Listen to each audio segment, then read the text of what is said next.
नमस्कार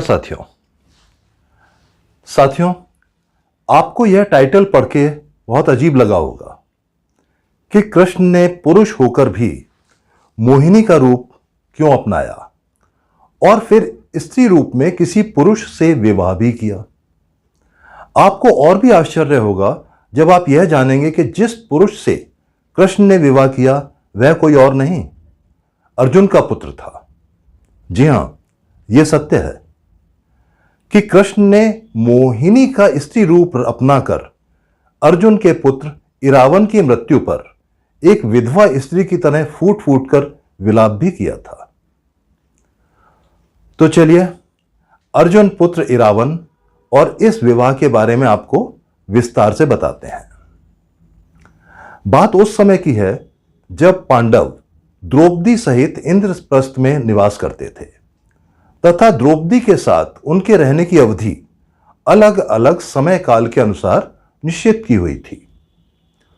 जिस समय की हम बात कर रहे हैं उस समय द्रौपदी तथा युधिष्ठिर का एक साथ रहने वाला समय था।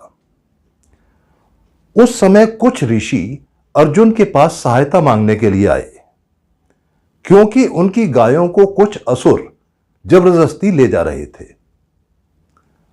अर्जुन का धनुष उस समय युधिष्ठिर के कक्ष में रखा हुआ था और नियम अनुसार युधिष्ठिर के अलावा किसी और पांडव को उस शयन कक्ष में प्रवेश वर्जित था। उस धर्म संकट की घड़ी में अर्जुन ने ऋषियों की मदद करने को प्राथमिकता दी तथा वह उस शयन कक्ष में प्रवेश कर अपना धनुष लेकर तुरंत ही उन ऋषियों की मदद को चल पड़े।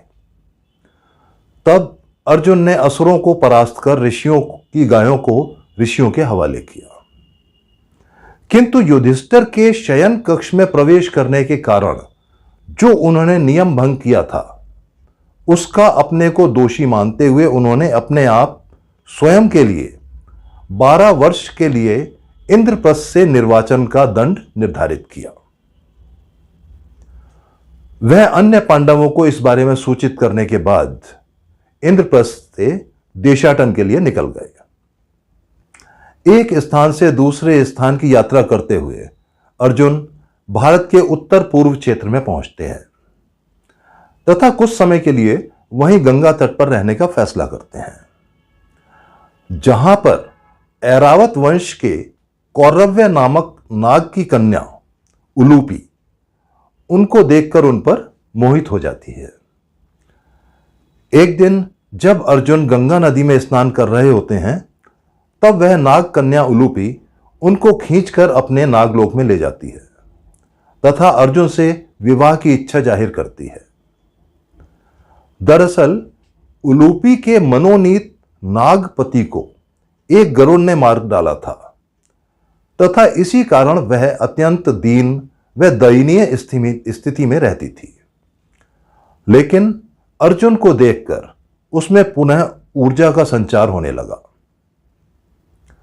अपनी पुत्री की खुशी के लिए उलूपी के पिता कौरव्य ने अर्जुन से उलूपी को स्वीकार करने की प्रार्थना की। तब अर्जुन ने नाग कन्या उलूपी को अपनी भार्या के रूप में ग्रहण किया। कुछ काल पश्चात अर्जुन नागलोक से निकलकर वापस गंगा के तट पर आ पहुंचे। उलूपी अर्जुन को तट पर छोड़कर पुनः अपने पिता के पास लौट गई। जाते समय उसने अर्जुन को यह वर दिया कि आप जल में सर्वत्र अजय होंगे तथा सभी जलचर आपके वश में रहेंगे। अर्जुन और उलूपी के मिलन से उलूपी के गर्भ से एक बहुत ही तेजस्वी और मेधावी बालक का जन्म होता है जिसका नाम इरावन रखा गया। महाभारत के भीष्म पर्व के 90वें अध्याय में संजय द्वारा धृतराष्ट्र को यह सारा उल्लेख बताए जाने का विवरण मिलता है। इरावन सदा मातृकुल में ही रहा था। वह नागलोक में ही माता उलूपी द्वारा पाल पोस कर बड़ा किया गया और उसकी सारी शिक्षा दीक्षा भी वहीं की गई। इरावन भी अपने पिता अर्जुन की भांति रूपवान, गुणवान, बलवान और बहुत पराक्रमी था।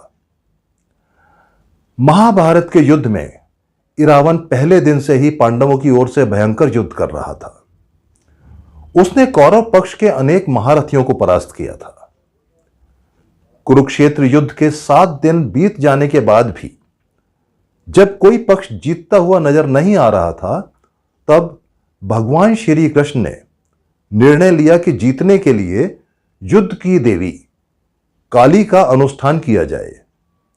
वह 32 लक्षणों से परिपूर्ण किसी व्यक्ति की बलि चढ़ाई जाए, जिससे काली देवी प्रसन्न हो जाएं। उस समय पांडव पक्ष में केवल 3 योद्धा ही ऐसे थे जो 32 लक्षणों से परिपूर्ण थे। वे थे स्वयं कृष्ण, अर्जुन तथा इरावन। तब स्वेच्छा से इरावन अपनी बलि देने को तैयार हो जाता है, किंतु वह अविवाहित था, उसका विवाह नहीं हुआ था तथा मृत्यु से पूर्व वह विवाह करना चाहता था। इस पर पांडव पक्ष के सभी राजाओं से पूछा गया कि कौन अपनी पुत्री का विवाह इरावन से करने के लिए सहमत है, लेकिन कोई भी राजा ऐसे व्यक्ति से अपनी पुत्री का विवाह करने के लिए आगे नहीं आया, क्योंकि सब जानते थे कि इरावन की तो बलि चढ़नी है और उसके बाद उनकी पुत्री आजीवन विधवा के रूप में जीवन काटेगी। तब श्री कृष्ण ने मोहिनी रूप धारण किया और इरावन से विवाह किया। अगले दिन प्रातःकाल इरावन ने काली देवी के सामने अपने शरीर को 32 टुकड़ों में काटकर स्वयं को देवी को अर्पित कर दिया। देवी काली उसके एक बलिदान से प्रसन्न होकर वहां प्रकट होती हैं तथा इरावन के शरीर को पुनः एक कर उसे जीवित कर देती हैं तथा विजयी होने का आशीर्वाद देती हैं। इसी दिन यानी युद्ध के 8वें दिन इरावन कौरवों की घुड़सवार सेना को नष्ट कर शकुनी के 5 पुत्रों का संहार कर देता है। इरावन द्वारा इस प्रकार कौरव सेना का विनाश देखकर दुर्योधन भयभीत होकर राक्षस ऋष्यशृंग के पराक्रमी पुत्र अलम्बुश राक्षस को इरावन का अंत करने को कहता है। अलम्बुश बहुत मायावी योद्धा था। इरावन और अलम्बुश का अनेक प्रकार से माया युद्ध हुआ। अलम्बुश का जो अंग कटता वह पुनः नए सिरे से उत्पन्न हो जाता था। उस मायावी राक्षस ने अत्यंत विशाल व भयंकर रूप धारण कर इरावन पर हमला किया। इस समय इरावन के मातृकुल से नागों का समूह उसकी सहायता के लिए वहां पहुंच गया। तब अलम्बुश ने विशाल गरुड़ का रूप धारण कर समस्त नागों का भक्षण करना आरंभ कर दिया और अंततः अलम्बुश ने इरावन का सिर काटकर उसकी हत्या कर दी। इरावन को युद्ध भूमि में मारा गया देखकर घटोत्कच ने भीषण रूप धारण कर कौरव सेना का संहार करना आरंभ कर दिया और आखिरकार युद्ध के 14वें दिन घटोत्कच ने अलम्बुश को मारकर इरावन की मृत्यु का बदला लिया। इस समस्त घटनाक्रम का उल्लेख महाभारत के भीष्म पर्व के 91वें अध्याय में किया गया है। इरावन की मृत्यु के उपरांत इरावन की पत्नी मोहिनी के रूप में श्री कृष्ण ने फूट फूट कर विलाप किया तथा एक विधवा स्त्री के समान ही शोक मनाया। मोहिनी रूप धारण किए हुए 24 घंटे होने के उपरांत श्री कृष्ण पुनः अपने पुरुष रूप में वापस आ गए थे। इरावन की पूजा हिंदुओं में आम नहीं है, लेकिन कुछ पंथ हैं, खासकर दक्षिण भारत में, जो उसकी पूजा करते हैं।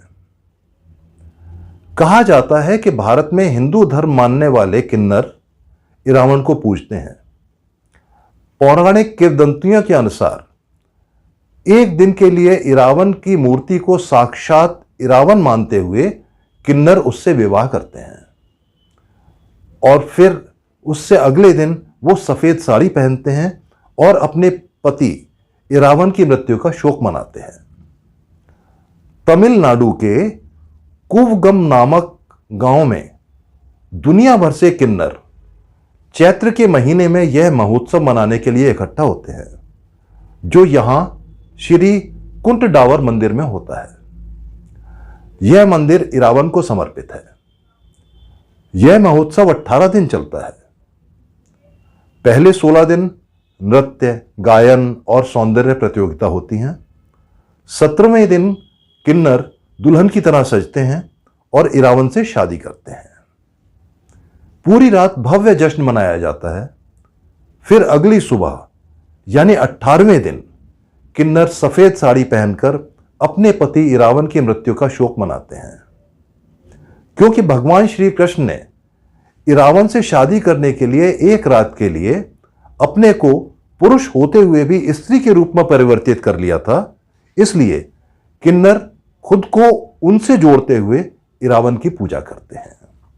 तो साथियों, मेरी वीडियो अगर आपको पसंद आई हो तो इसको लाइक करें, अपने और मित्रों को भी शेयर करें, और जिन भाइयों ने मेरा चैनल अभी सब्सक्राइब नहीं किया है, उनसे अनुरोध है कि इसी तरह की और भी वीडियो देखने के लिए मेरे चैनल को सब्सक्राइब करें। धन्यवाद।